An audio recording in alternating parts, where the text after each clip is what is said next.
Comments on the match? Yeah, I mean, it's a difficult match, I think, in a lot of ways.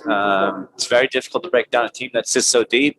They also played in a completely different shape than we've seen them play ever before. So to have them come out with five backs and sit so deep, I think we had a lot of trouble breaking that down. I think you add into that the fact that I felt our guys were just a little bit too cautious about the affair. I think our guys were more concerned about the transition than they were about creating attacking moments. And those two things add up to not a great performance in the first half. But what we saw in the second half was much improved, and we're pleased to walk out with another 3 points. Thanks, Jason. First up, we'll take Michele Giannone from Univision. Michele, go ahead. Thanks, Chris. Hi, Coach. Congratulations on the victory. Andres was a 6 from the beginning, and we saw Jackson as the game progressed to be more involved in the offensive game. Was that by design, or it was just how the game played at the end? Thank you. No, yeah, Andres was given the role of the single pivot for us tonight, and I thought he was a player like the rest that took him a while to come into the game really well, but I thought the second half was very positive for him. You know, Jackson was dropping very deep in the first half, as well as Johnny. So I felt like we really had 3 players that were dropping into deep spaces and not occupying high enough spaces. So that was an adjustment we made at the halftime, and I thought it worked well. Thanks, Michele. Next up, we'll take Jeff Carlisle from ESPN. Jeff, go ahead. Thanks, Chris. Hi, Jason. What was the key to kind of getting behind them in the second half? Because it seemed like you were able to find a lot more space out wide in that second 45. Yeah, I really just felt, as I said from the opening statements, I felt that we were just way too cautious about the game in the first half. I mean, the picture that they were presenting to us was extremely defensive.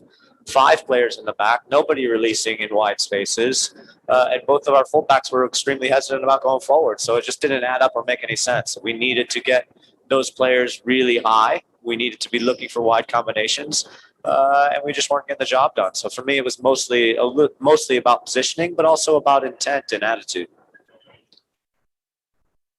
Thank you. Next up, we'll take Juan Carlos Megua from the Area Sports Network. Juan Carlos, go ahead. Hi, Coach. Congratulations on the victory. I wanted to ask about maybe you might be planning some rotations for the game against Mexico, or will you keep the same base given the history behind the game between the United States and Mexico? Thanks. Yeah, I mean, I think the idea of rotation in this tournament is very interesting, and the idea in this tournament about rotation for us right now is, I don't even know that that's something that makes sense because every field player that's here in our roster has now contributed. We had 6 changes to the starting lineup today. So, what is and what is not our best group is to be determined. And these are the decisions that the coaching staff will make because we will want to beat Mexico. We will want to win this group. Thank you, Juan Carlos. Next up, we'll take Charles Bowen from MLSsoccer.com. Charles, go ahead.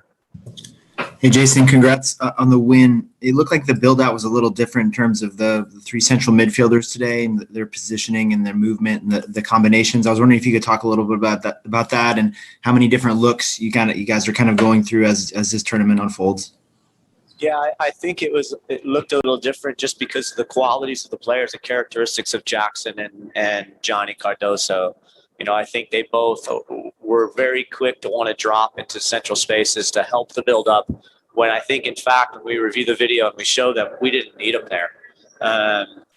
Speaking of build-up, there was no build-up from goalkeeper today because Dominican just immediately dropped into the mid block. So we didn't have anything really to talk about in that regard until maybe the very end. We had a couple build-up plays from goalkeeper, but apart from that, it was just like I said. I think we struggled to find those spaces in between their midfield line and their back line, and because of that, we didn't create enough in the first half.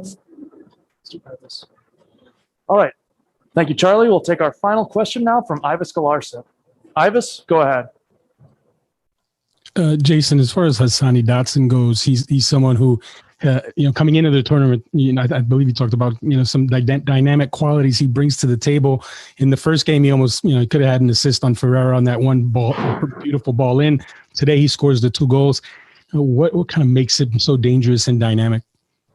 You know, I think for me, Hassani is a player that's coming into his own. You know, he showed us in January how hungry he was and how he was capable of so many different things as a central midfield player.